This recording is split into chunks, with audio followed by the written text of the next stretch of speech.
Welcome to the Learning Pines YouTube. We hope this video helps. You start by opening Roblox and signing into the account you will secure.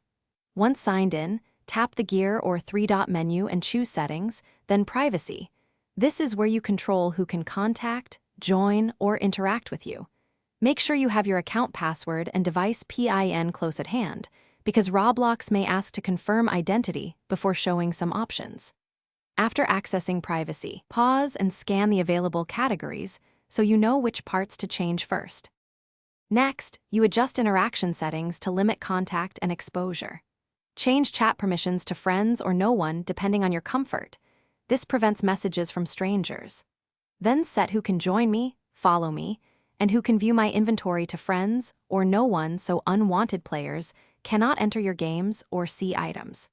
If the account is for a younger user, enable account restrictions to automatically restrict mature content and communications. Once done, these settings reduce harassment. Finish by saving changes and then log out. You should test with a secondary or friend account to confirm the new limits actually block messages and joins. Make sure two-step verification is enabled and your email is verified to prevent unauthorized changes. If a setting doesn't stick, update the Roblox app, clear the app cache, and restart your device. Then reapply the preferences.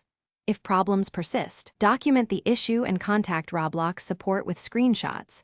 That troubleshooting tip usually gets stalled settings resolved.